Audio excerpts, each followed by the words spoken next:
Hi అండి అందరికీ నమస్కారం welcome back to our channel Ansha Reddy vlogs. అందరూ ఎలా ఉన్నారు? నేనైతే చాలా బాగున్నాను. ఇంకా ఈ రోజు అయితే ఒక ఈవినింగ్ స్నాక్ అయితే చూపిస్తున్నాను.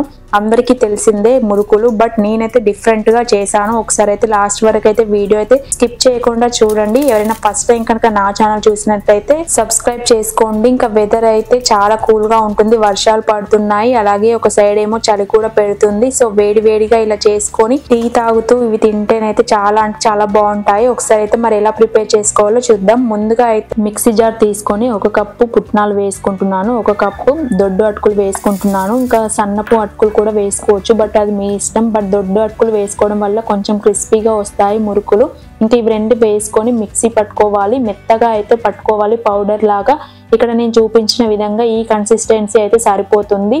ఇప్పుడైతే జల్లెడ పట్టుకుంటున్నాను, ఎందుకు అంటే కొంచెం పప్పులు కాబట్టి ఇంకా మనకి ఏదైనా ఉన్నా కూడా పోతుంది. ఒకసారి అయితే జల్లెడ పట్టుకోవాలి. పిండి అంతా కూడా నార్మల్ గా అయితే పుట్నాలు వేయడం వల్ల తొందరగా పౌడర్ అయితే అయిపోతుంది, ఎక్కువ టైం కూడా తీసుకోదు. సో ఇప్పుడైతే ఒకసారి జల్లెడ పట్టుకుంటున్నాను. చూడండి లాస్ట్ వరకు ఏమైతే పప్పులు కూడా ఏమి లేదు, బట్ కొంచెం అయితే ఇంకా మిక్సీ పట్టని పౌడర్ ఉంటుంది, సో అదైతే తీసేసాను. నెక్స్ట్ అయితే 1.5 కప్పు రైస్ ఫ్లోర్ తీసుకొని ఇది కూడా కొంచెం జల్లించుకుంటున్నానండి. ఏదన్నా కూడా పోతుంది. మనం ఏ పిండి అయినా కూడా ఫస్ట్ అయితే కొనుక్కొచ్చిన ప్యాకెట్ అయినా పర్వాలేదు, అదైతే కూడా జల్లించుకోవడమే బెటర్, ఏమైనా ఉన్నా కూడా పోతుంది. ఇప్పుడు పిండి అంతా కూడా ఒక్కసారి కలుపుకున్న తర్వాత 1 టేబుల్ స్పూన్ సాల్ట్ వేసుకున్నాను, 1 table spoon red chilli powder, అలాగే ధనియా పౌడర్, 2 టేబుల్ స్పూన్ నువ్వులు వేసుకున్నాను. నువ్వులు మీకు కొంచెం ఎక్కువ కావాలి అనుకుంటే వేసుకోండి. నేనైతే ఇక్కడ 2 టేబుల్ స్పూన్ అయితే నువ్వులు వేసాను. తర్వాతనైతే ఓమా వేసుకున్నాను, 1/2 టేబుల్ స్పూన్ వేసుకోవాలి ఓమా. ఇంకా తర్వాత చిటికెడు పసుపు కూడా వేసుకొని ఒకసారి అయితే కలుపుకోవాలి.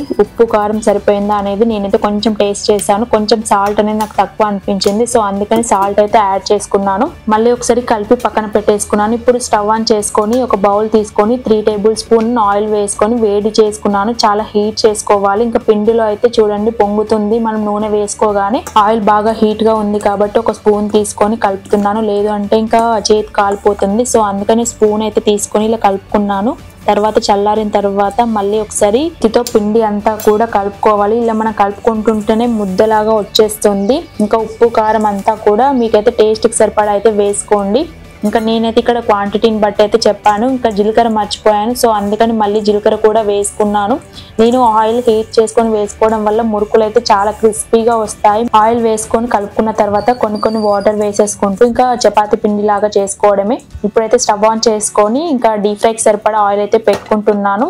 ఆయిల్ అయితే కొంచెం ఎక్కువగానే వేసుకోవాలి, ఫ్రై కాబట్టి. సో ఇప్పుడైతే అది హీట్ అయ్యే లోపు అయితే ఇప్పుడు మన ఇంట్లో అయితే అందరికి సాధారణంగా అయితే ఇంకా మురుకుల పావు అయితే ఉంటుంది. మా సైడ్ అయితే పావు అంటారు, మీ సైడ్ ఏమంటారో కింద కామెంట్ సెక్షన్ లో కామెంట్ అయితే చేయండి. ఈ పావులో అయితే చాలా రకాలుగా అయితే వస్తుంటాయి, స్టార్ అలాగే సర్కిల్, ప్రతి ఒక్క షేప్ లాగా ఇలా అయితే వస్తుంటాయి. నేనైతే ఇక్కడ ఒక స్టార్ ఉన్నది అయితే తీసుకున్నాను. ఇంక ఇప్పుడైతే పిండి మళ్ళీ ఒకసారి కలుపుకొని ఇంకా పావులో పెట్టేసుకొని ప్రెస్ చేసుకోవడమే అండి. ఇక్కడ చూడండి నేను చూపించిన విధంగా చిన్నగా అయితే మురుకులాగా చేసుకుంటున్నాను. ఇంకా ఎలా అయినా కూడా విరిగిపోతాయి కాబట్టి నేనైతే ఇలా చేసుకున్నాను. మీరు మీకు నచ్చిన విధంగా అయితే చేసుకోండి. ఇంకా అంతే అండి. ఇలా చేసుకున్న తర్వాత ఆయిల్లో వేసుకొని ఫ్రై చేసుకోవడమే.